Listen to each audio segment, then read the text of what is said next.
All right, guys, I started the recording, even though we just touch on some of the things that are going on. This market is kind of a weird market. It'll move, but slow, lull you to sleep, move, and that could be dangerous. Kind of segues in what the topic of today's session is about. But I just wanted to touch on this market one way or another. Seems like it gets some bad news and it shrugs it off. And it's just maybe it's led by these tech growth stocks, and the NASDAQ is making highs almost every other day.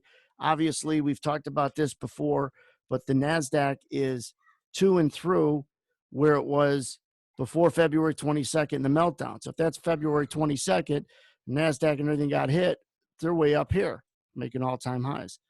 The ES, if that's February 22nd, is like there along with the Dow. But they seem like they want to go to and through where the meltdown began when they started pricing in this pandemic and lockdown.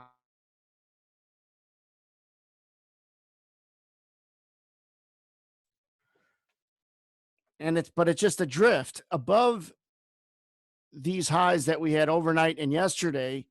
It's like blue skies for about 50 points. So it's like,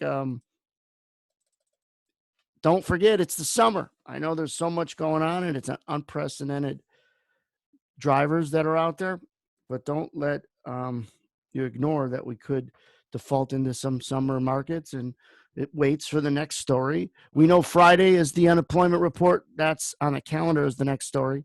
The stimulus is a story that we have to watch out for. But let's get into this meeting and read that for a second. Don't work on not taking bad trades. Work on getting out of a bad trade. And I put bad in quotations because people have different definitions of bad. Generally, your mind and our minds will especially early on in one's trading career, but we default back to a bad trade's a losing trade. That's couldn't be further from the truth.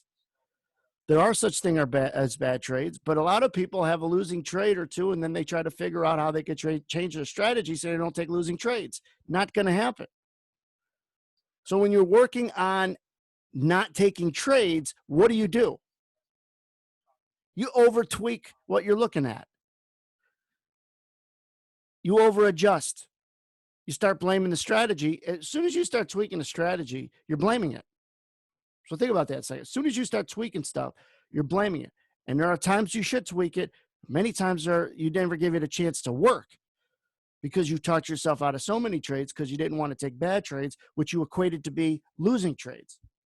Bad does not equal losing all the time. Does not equal losing trades, that is, all the time. And a lot of people subconsciously even will think that.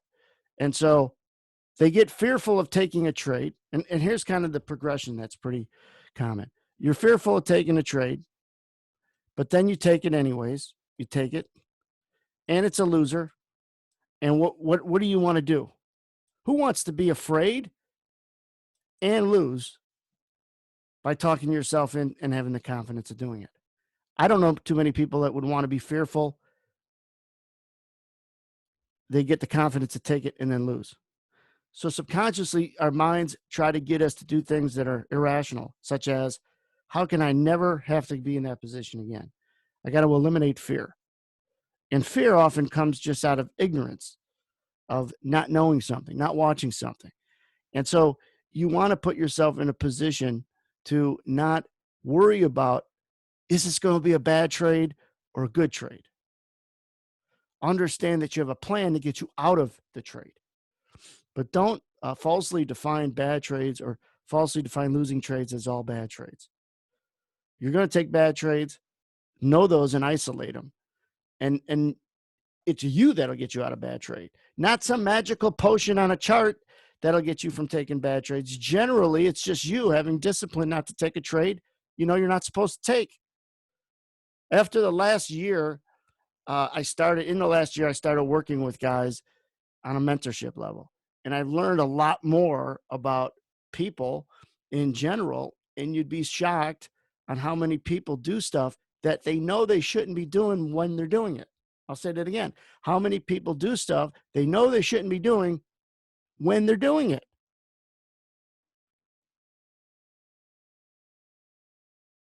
So it gets back to tweak yourself, not the strategy. Keep things simple. Another thing that I mentioned today that's important is that simple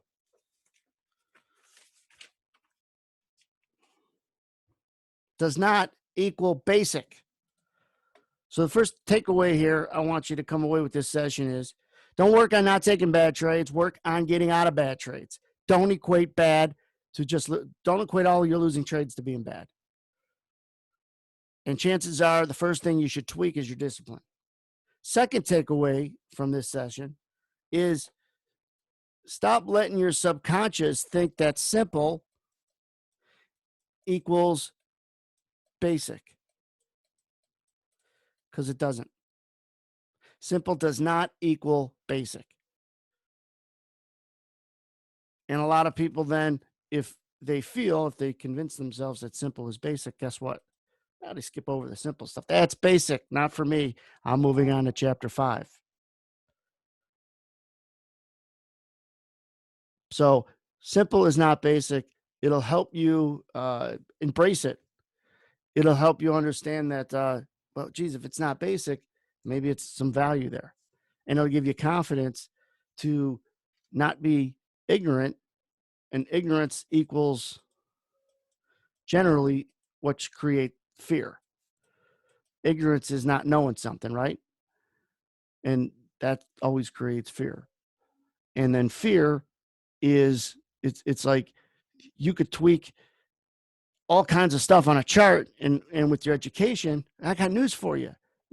We don't know with any certainty how the trade's going to manifest before we take it, what the outcome might be. We can't control that. We could control how we manage the risk. We could control not taking trades we shouldn't take. So you're going to always just accept the fact that you're never going to be certain that the trade's going to work. So when you're fearful about taking a trade, at that same time you feel it, say, that's normal.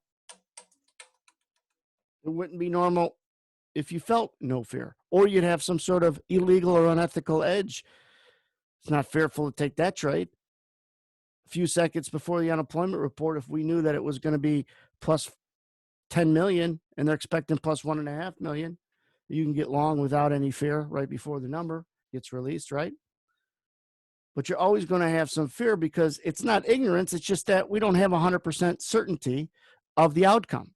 So there's that fear. Don't try to eliminate it. Don't try to eliminate bad trades. Get out of them.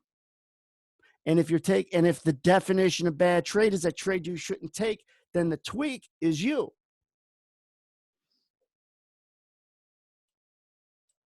And everybody has the power to control their thoughts. That's all it is.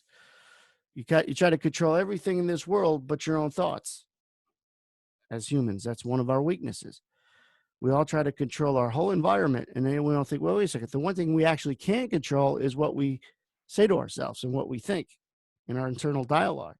We try to change everything else that we really don't have control over, and then fail to try to control what we do have control over. That's what it's all about when you break it down. Don't think these are simple pieces of advice, and they're not basic. And it makes you think. And that's what's important about any good, community, and coming back around together, some common place. Now, when we get into past the unemployment report, we're going to get into this election, and we're going to get into when the market prices in, who might win and who might not. There's not only a lot of information that could come out between now and then, but will come out. Whether it's economic data, we know that's going to come out. These cases, third outbreak, 5 out, we get shut down in this state, that state, Europe. We don't know. The one thing we know is we don't know anything. Neither do scientists, doctors, or economists, or politicians. The guys I respect are the ones that are like, you know what? I am not sure. You got to take risk, then manage it, just like in a trade. And so when people don't have the certainty, what happens, just like what we're talking and what we're going through in real life, people don't know, so everybody defaults to fear. Well, digging a hole and putting dirt over your head isn't going to solve the problem. You're going to have to go and take some risk and manage it and pull back. That's taking a trade that's going against you, and you know where your stops are. You know what your risk is. You're okay with losing. So if you're not willing to take risks, then guess what? You ain't going to get these. Unless you're a teacher, because they're still getting paid even though they don't take any risks. And I'm not offending any teachers. I'm just disappointed that they can't, the healthy ones don't take a shot at going back in the class. Like I said in the room, when teachers say that they didn't sign up for it, I think they did. I think this is why teachers actually get into the business, to affect change and a positive outcome in kids. And this is the biggest opportunity to be able to do that, because most kids don't have great parents, and they're scared and they're uncertain, and they've been out of decent, maybe adult guidance for many months. So for healthy teachers, this would be your time to shine. I don't think it's their fault. I think there's other forces. But either way, no risk, no reward in most life. Just a reminder, the room will be open early for the unemployment report on Friday. Like I said, this is just going to be a short session. Take something from this. Those two things. Simple does not equal basic, and losing trades do not equal bad trades. And when you think about changing something, think about yourself first. Tweak yourself and keep things simple. And that's why this puke tool is been so great, because it's simple. Is it basic? Absolutely not. But once you understand it, it's a simple read on what it's showing you and telling you. All right, guys, stay safe. We'll see some of you next week. The rest of you tomorrow in the room.